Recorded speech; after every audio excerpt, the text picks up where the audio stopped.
लैक्रिमोसा Sylvia Moreno गाजिया द्वारा। महिला गंदगी और चिथड़ों का एक ढेर है जो चीखती हुई शॉपिंग कार्ट को धकेल रही है। एक गांठ जो लगातार धीरे धीरे आगे बढ़ती है, मानो किसी अदृश्य ज्वार द्वारा खींची गई हो। उसके लंबे चिकने बाल उसके चेहरे को छिपाते हैं, लेकिन रेमन को लगता है कि वह उसे घूर रही है। वह आगे देखता है। वैंकूवर में कूड़ा फैलाने वाली बेघर भीड़ के मामले में सबसे अच्छी बात यह है कि इसे नज़रअंदाज कर दिया जाए। उन्हें एक पैसा दो और भिखारी खलिहान की तरह आपसे चिपक जाएंगे।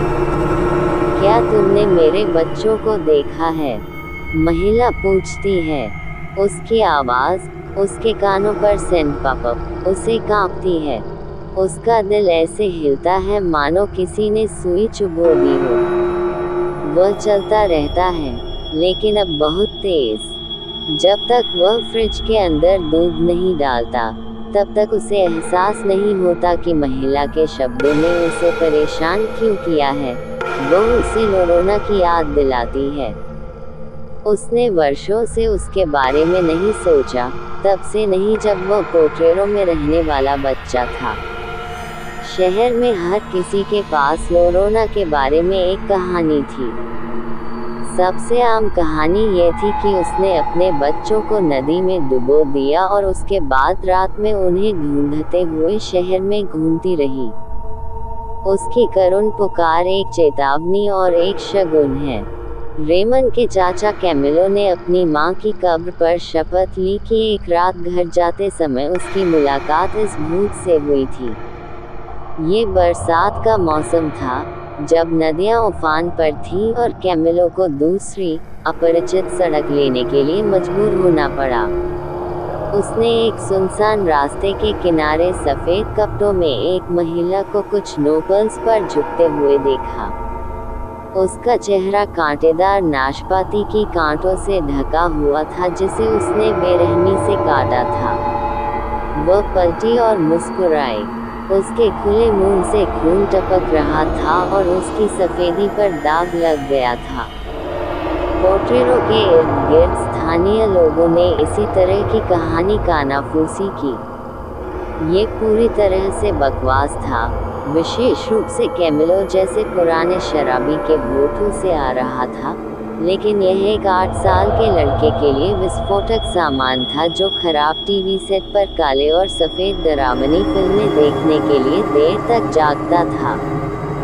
हालांकि स्काईट्रेन पटरियों और एक गिरवी की दुकान के बीच शहर के मध्य में लोरोना के बारे में सोचना हास्यास्पद है।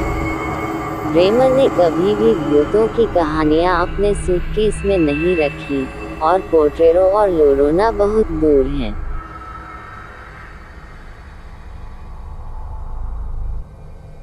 वह देखता है कि एक बेघर महिला एक संकीर्ण कगार के नीचे बैठी है और खुद को बारिश से बचा रही है। वह रोती है और एक प्लास्टिक बैग को गले लगा लेती है जैसे कि वह कोई नवजात शिशु हो। क्या तुमने मेरे बच्चों को देखा है? वह पूछती है कि वह कब छाता पकड़कर दौड़ता है। पास ही एक आदमी एक परित्यक्त दुकान के सामने सो रहा है। एक बदसूरत बूढ़ा कुत्ता उसके बगल में बैठा हुआ है। जब रेमन पुरानी सिगरेट के टुकड़ों पर कदम रखता है तो शहर के बेघर लोग छाया से उसे देखते हैं। वे कहते हैं कि यह एक उभरता हुआ पड़ोस है, लेकिन हर दिन वह एक नए भिखारी को अपने चेहरे पर एक खाली कागज का कप लहराते हुए देखता है। यह अपमानजनक है। यही कारण है कि उन्होंने मेक्सिको छोड़ दिया। वह अपने बचपन के बदबूदार दुख और काले सफ़ेद टीवी सेट वाले छोटे शयनकक्ष से बच गए, जिसे उन्हें अपने चचेरे भाइयों के साथ साझा करना पड़ता था।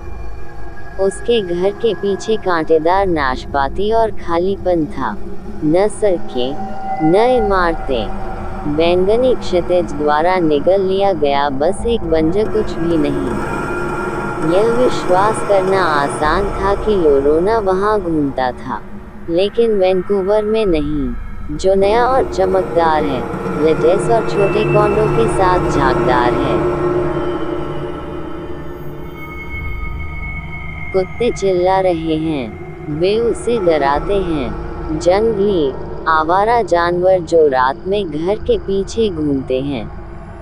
उसके चाचा ने उसे बताया कि जब कुत्तों ने लोरोना को देखा तो वे चिल्लाने लगे। रेमन लड़कियों के कमरे में भागता है और शोर से घबराकर अपनी मां के बिस्तर में घुस जाता है और उसकी मां को उसे तब तक अपनी बाहों में पकड़ना पड़ता है जब तक वह सो नहीं जाता। लेकिन जब वह उठा तो रेमन अपने अपार्टमेंट में था और केवल एक कुत्ता, पड़ोसी का डोबरमन, भौंक रहा था। वह छत की ओर देखते हुए बिस्तर के बीचों बीच लुढ़क जाता है। एक सप्ताह बाद रेमन ने उस महिला को देखा।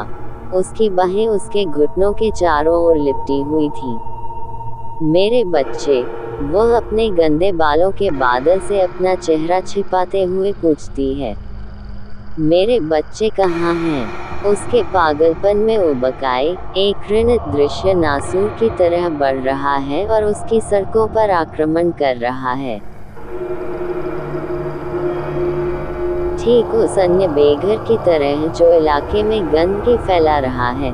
दवा की दुकान के सामने वाला आदमी जो हमेशा उससे अतिरिक्त पैसे मांगता है, भले ही रेमन उसे कभी कुछ नहीं देता है। या एक परिचित कंबल के नीचे वह घिसा पिटा आदमी हमेशा बर्गर जॉइंट की छाया में सोता रहता है। शहर गटर की ओर जा रहा है।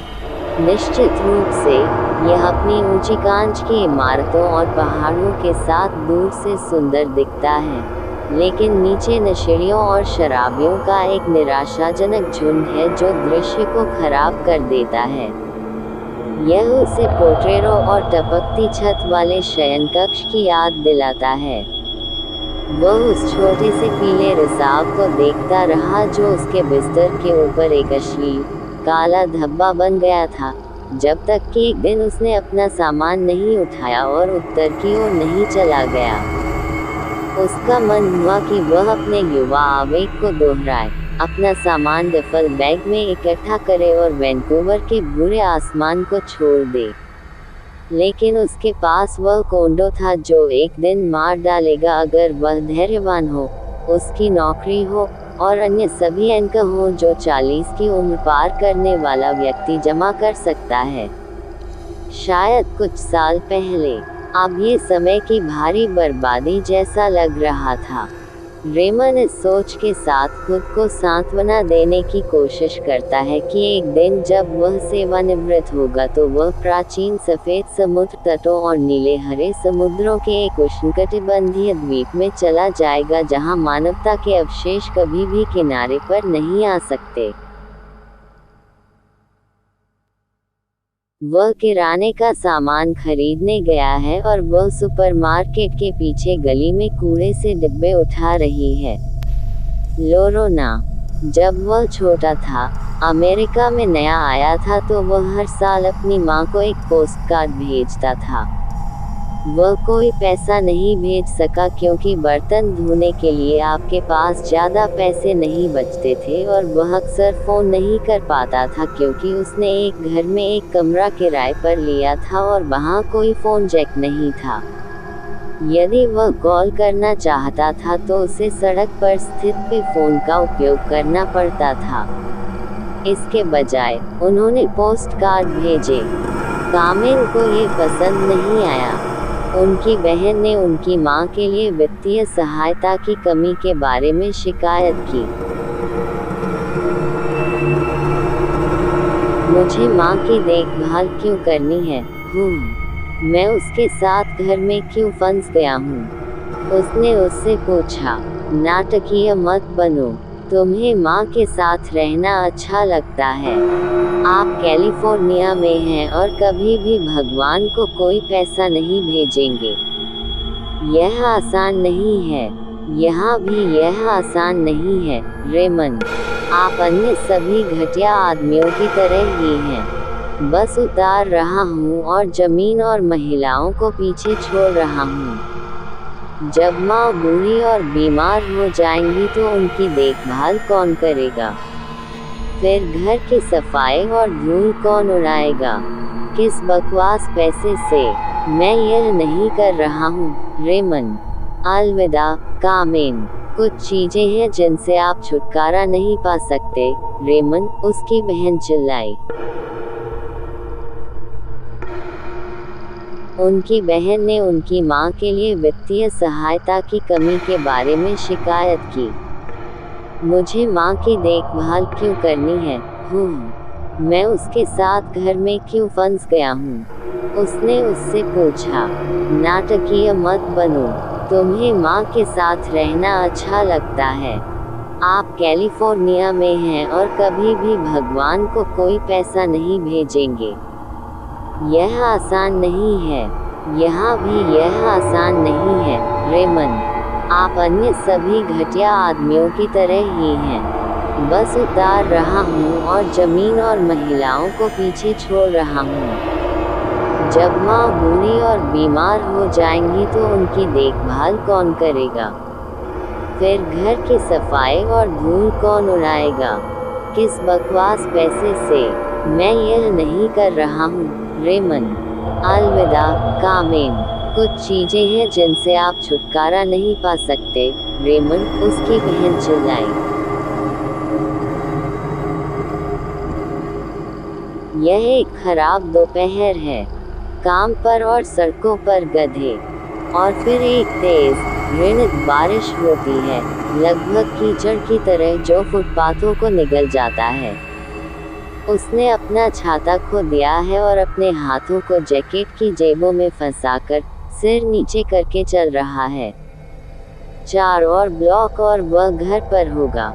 तभी रेमन को चीख सुनाई देती है। ऊंचे स्वर का शोर। यह एक चीख, एक कराह, एक ऐसी आवाज है जो उसने पहले कभी नहीं सुनी थी। आखिर ये भला है क्या?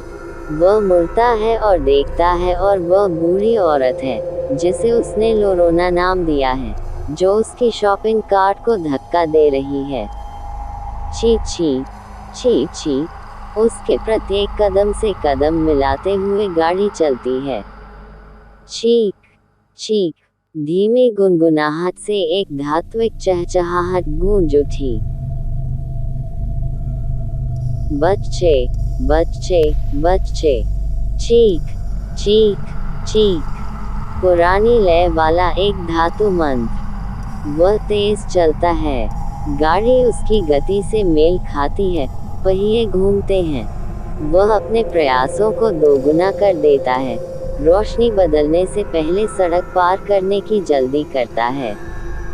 गाड़ी पहले से भी ज्यादा करीब आकर उसकी एड़ियों को काटते हुए कराहती है। वह सोचता है कि वह उसे किसी खतरनाक चीज से मारने वाली है और फिर अचानक आवाज बंद हो जाती है। वह अपने कंधे की ओर देखता है। बुढ़िया चली गई। वह एक गली में घुस गई है और एक बड़े कूड़ादान के पीछे गायब हो गई है। रेमन घर भागता है। कुत्ते फिर से चिल्ला रहे हैं। एक हाहाकार अर्थात विलाप। हवा राक्षस की तरह गरजती है। बारिश खिड़कियों को खरोंचती है, अंदर जाने की गुहार लगाती है, और वह भयभीत होकर कवर के नीचे लेटा रहता है। वह अपनी माँ की बाँह को अपने शरीर के चारों ओर महसूस करता है। उसके हाथ उसके बालों को चिकना कर रहे हैं जैसे उसने तब किया था जब वह डरा हुआ था। बस एक छोटा लड़का मैदानी इलाकों में घूमने वाले प्रेतों से डरता है। उसकी माँ का हाथ उसके अपने हाथ को थपथपाता है। माँ का हाथ हड्डीदार है। गंदे नाखूनों वाली टेढ़ी मेढ़ी लंबी उंगलियां। नाखून गंदगी से सने हुए। कीचड़, सड़े हुए कचरे और फफूंद की गंध ने उसे बहुत प्रभावित किया। वह अपनी माँ की ओर देखता है और उसके बाल भूरे रंग के उलझे हुए हैं। उसकी पीली मुस्कान अंधेरे को चित्रित करती है। वह बिस्तर से छलांग लगाता है। जब वह फर्श पर गिरता है तो उसे पता चलता है कि कमरा कम से कम 3 इंच पानी से भरा हुआ है। क्या तुमने मेरे बच्चों को देखा है? बिस्तर की चीज पूछती है। कुत्ते चिल्लाते हैं और वह जाग जाता है। उसका चेहरा तकिए में छिपा हुआ होता है। वह काम पर जाने के लिए कैब लेता है। इस तरह वह अधिक सुरक्षित महसूस करता है। सड़कें उसकी संपत्ति हैं, वह गलियों की मालिक है। जब वह दोपहर के भोजन के लिए जाता है तो वह पोखरों को देखता है और पानी में डूबे बच्चों के बारे में सोचता है। चांदी की नदी में तैरती हुई लाशें। उसके चाचा ने कहा कि कभी भी लोरोना को आपको देखने न दें। एक बार जब उसने देखा कि वह आपको घर ले जाएगा और आपको मौत के घाट उतार देगा, तो छोटे लड़के, ओह मेरे बच्चे, वह चिल्लाएगी और आपको नदी में खींच लेगी। लेकिन उसने उसे पोट्रेरों में पीछे छोड़ दिया। उसने सोचा कि उसने उसे पीछे छोड़ दिया है। रेमन ये याद करने की कोशिश करता है कि क्या बुरी आत्मा के खिलाफ कोई जादू या उपाय है। उनके चाचा ने कभी इसका जिक्र नहीं किया। एकमात्र इलाज वह जानता था कि उसकी माँ का आलिंगन था। वहाँ छोटा बच्चा है, उसने कहा, और जब नदी उफान पर थी और आकाश में बिजली चमक रही थी तो उसने उसके सामने सुरक्षित घोंसला बना लिया। सुबह के समय थोड़ी थोड़ी धूप निकलती है। रेमन ने कुछ ब्लॉक चलने का साहस किया, लेकिन बारिश के बिना भी शहर धुला हुआ लगता है। इसका रंग उड़ गया है। यह उनकी युवावस्था के दौरान सस्ते टेलीविजन सेट पर प्रसारित की गई मोनोक्रोमैटिक छवियों से मिलता जुलता है। भले ही वह उससे टकराता नहीं है, लोरोना की उपस्थिति सड़कों पर घनी है। अंधेरे के टुकड़े दीवारों और गलियों में कूड़ेदानों से चिपके हुए हैं। ऐसा लगता है कि यह लोगों तक फैल गया है। एक बिना की कांच की आंखें किसी इमारत की ईंटों के बजाय एक नदी को प्रतिबिंबित करती हैं। वह जल्दी से घर वापस आता है और दरवाज़ा बंद कर देता है। लेकिन जब दोबारा बारिश होती है तो लिविंग रूम में पानी रिसने लगता है। बस कुछ छोटी बूंदें उसके अपार्टमेंट में बह रही हैं। वह फर्श को पोंछकर साफ करता है। अधिक पानी रिसने से सड़ने वाले फोड़े, कटे खुले और रिसने वाले रोग की तरह होता है। लोरोना गली में पहरा देता है। वह रात में उसके अपार्टमेंट की खिड़की की ओर देख रही है। वह उसे कंक्रीट की दीवारों और कांच के माध्यम से महसूस करता है। उसके लिए इंतजार करना। वह धुंधले और भूले हुए नंबर वाली पुरानी नोटबुक की तलाश में है। उसकी इमारत पर बारिश की बौछारें पड़ रही हैं और हवा एक महिला की तरह रो रही है। उसके कान के सामने डायल टोन तेज है। 10 साल से अधिक समय बीत चुका है। उसे कोई अंदाज़ा नहीं है कि वह क्या कहेगा। उसे ये भी समझ नहीं आ रहा कि वह क्या पूछना चाहता है। वह विनम्रतापूर्वक भूत को वापस मेक्सिको भेजने का अनुरोध नहीं कर सकता। वह डायल करता है। नंबर काट दिया गया है। वह कामेन और उसकी माँ और उनके घर के पीछे की धूल भरी शून्यता के बारे में सोचता है। शायद कोई घर भी न हो। शायद रात और नदी ने उन्हें निगल लिया। लोरोना बारिश के साथ आता है, या शायद ये दूसरा तरीका है, बारिश उसके साथ आती है। कुछ और भी आता है। अंधेरा। उसका अपार्टमेंट धुंधला हो जाता है। वह अंधकार से दूर प्रकाश के कुंडों में रहता है। बाहर गली में लोरोना कूड़ेदान को अपने नाखूनों से खरोंचती है। कुत्ते चिल्लाते हैं। रेमन अपने बिस्तर पर कांपता है और अपनी माँ के बारे में सोचता है कि वह कैसे भूतों को भगाती थी। वह गली के बीच में कूड़े के ढेर के पास बैठी है। उसके कंधों से पानी बह रहा है। वह अपनी छाती पर चिथड़े, गंदगी और प्लास्टिक के टुकड़े चिपकाए रखती है। उसका सिर झुका हुआ होता है और उसका चेहरा उसके बालों की स्क्रीन के पीछे छिपा होता है। मेरे बच्चे, मेरे बच्चे। वह धीरे से उसकी ओर देखती है। बारिश उसके चेहरे को ढांक लेती है। उसके गालों पर गंदे नाले नजर आते हैं। वह एक दुर्स्वप्न से एक छवि की उम्मीद करता है। खून टपकना, पीली बिल्ली जैसी आंखें या एक घिसी हुई खोपड़ी। लेकिन यह एक बूढ़ी औरत है। समय के कारण उसकी त्वचा फट गई है और उसकी आंखों में बादल छा गए हैं। यह एक बूढ़ी औरत है। वह उसकी माँ हो सकती है। वह हो सकती है, क्योंकि वह सब जानता है। उसने बहुत समय पहले उसकी तस्वीर खो दी थी और अब उसे याद नहीं आ रहा कि वह कैसी दिखती है। उसकी माँ उसके बालों में अपनी उंगलियां फिराती रही और उसे तब तक गले लगाती रही जब तक कि भूत गायब नहीं हो गए। अब वह भूतों के लिए बहुत बूढ़ा हो गया है, लेकिन भूत अब भी रात में आते हैं। महिला उसकी ओर देखती है। सूखा हुआ, भूला हुआ और डरा हुआ। मैंने अपने बच्चों को खो दिया है, वह मृत पत्तियों की आवाज के साथ फुसफुसाती है। गली एक नदी है। वह उसके पास जाता है, कीचड़ में डूब जाता है, चांदी जैसे पानी में डूब जाता है। वह उसे गले लगाता है और वह उसके बालों को सहलाती है। ऊपर का आकाश काला और सफेद है, जैसे पुराने टीवी सेट में चित्र, और हवा जो उसके कानों में चिल्लाती है वह उसके बचपन की राक्षसी हवा है।